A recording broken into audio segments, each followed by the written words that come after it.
नरसिंह अवतार की कथा। जब वराह भगवान हिरण्याक्ष का वध कर डाला, तब उसकी माता दिति, उसकी पत्नी भानुमति, उसका भाई हिरण्यकश्यपु और समस्त परिवार बड़ा दुखी हुआ।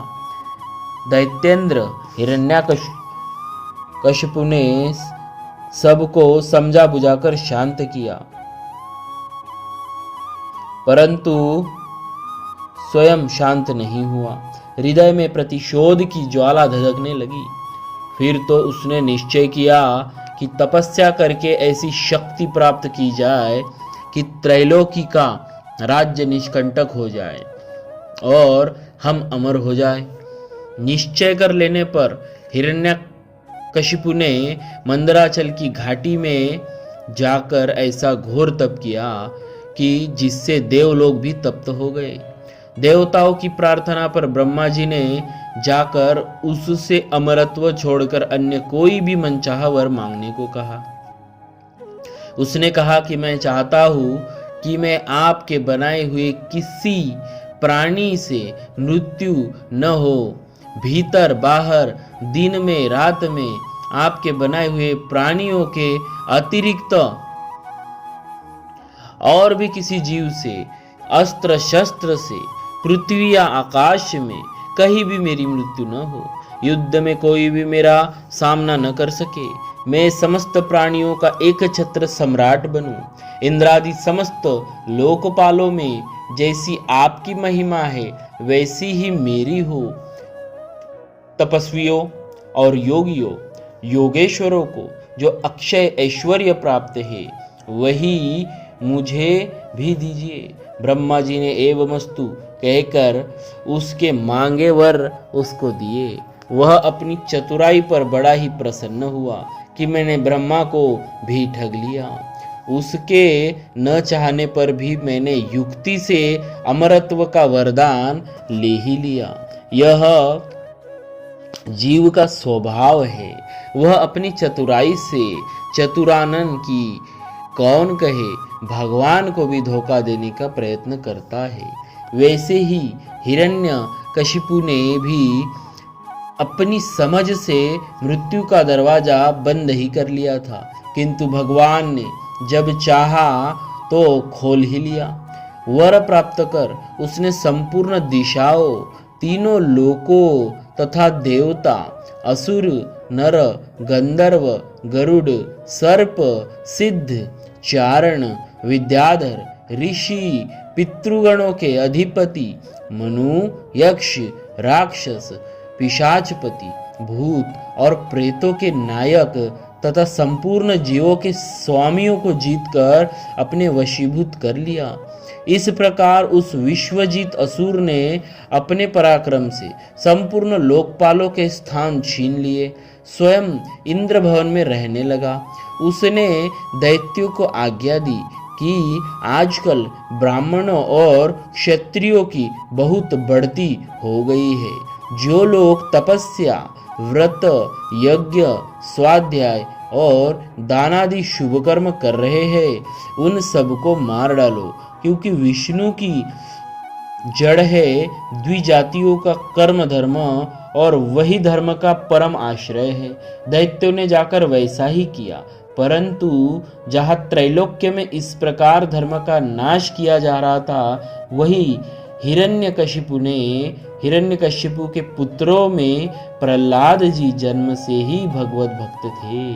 5 वर्ष की अवस्था में वे अपने पिता को भगवत भक्ति का पाठ सुना रहे थे।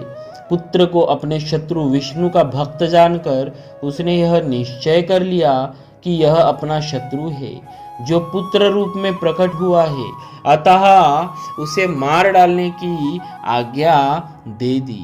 पर दैत्यों के सब प्रयोग व्यर्थ हुए। तब हिरण्यकशिपु ने बड़ी चिंता हुई। उसने उन्हें बड़े बड़े मतवाले हाथियों से कुचलवाया, विषधर सर्पों से डसवाया, कृत्या राक्षसी उत्पन्न कराई कि प्रहलाद को खा ले, पहाड़ों पर से नीचे गिरवाया। शंबरासुर के अनेकों प्रकार की माया का प्रयोग कराया, विष दिलाया, दहगती आग में प्रवेश कराया, समुद्र में डुबाया इत्यादि अनेक उपाय कर मार डालने के लिए किए, पर उनका बाल भी बाका नहीं हुआ। गुरुपुत्रों की सलाह से वरुण पास से बांधकर रखे जाने लगे कि कहीं भाग न जाए, और गुरुपुत्र इन्हें अर्थ, धर्म और काम की शिक्षा देने लगे। छुट्टी के समय प्रहलाद जी ने समवयस्क असुर बालकों को भगवत गीता का स्वरूप बताया, जिसे सुनकर सब सहपाठी असुर बालक भगवन्निष्ठ हो गए। यह देखकर पुरोहित ने जाकर सब हाल हिरण्यकशिपु से कहा।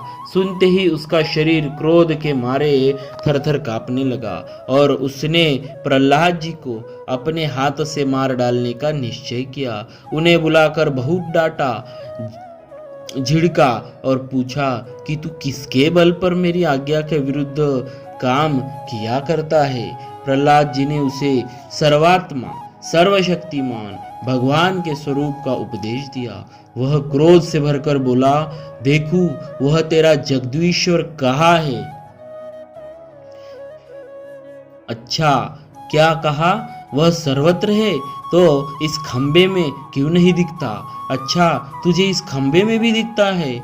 मैं अभी तेरा सिर अलग करता हूँ, देखता हूँ तेरा वह हरि तेरी रक्षा कैसे करता है। वह मेरे सामने आए तो सही। इत्यादि कहते कहते जब वह क्रोध को संभाल न सका, तब नरसिंह सिंहासन पर से खड़ग लिए कूद पड़ा और प्रहलाद जी के यह कहते ही कि हाँ, खंबे में भी है, उसने बड़े जोर से खंबे को एक घूसा मारा। उसी समय खंबे से बड़ा भारी शब्द हुआ। घूसा मारकर वह प्रहलाद जी को मारने के लिए झपटा था, परंतु उस पूर्व घोर शब्द को सुनकर वह घबरा कर देखने लगा कि शब्द करने वाला कौन। इतने में उसने खंबे से निकलते हुए एक अद्भुत प्राणी को देखा। वह सोचने लगा, ओहो, यह तो न तो मनुष्य है न सिंह, फिर यह नरसिंह रूप में कौन अलौकिक जीव है। वह इस उधेड़ बुन में लगा ही हुआ था कि उसके बिल्कुल सामने नरसिंह भगवान खड़े हो गए। भगवान उससे बड़ी देर तक खिलवाड़ करते रहे। अंत में संध्या समय उन्होंने बड़े उच्च स्वर से प्रचंड भयंकर अट्टहास किया, जिससे उसकी आंखें बंद हो गई। उसी समय झपटकर भगवान ने उसे पकड़कर राजसभा द्वार की घियोड़ी पर ले जाकर अपनी जांघों पर गिराकर अपने नखों से उसके पेट को चीरकर उसे मार डाला।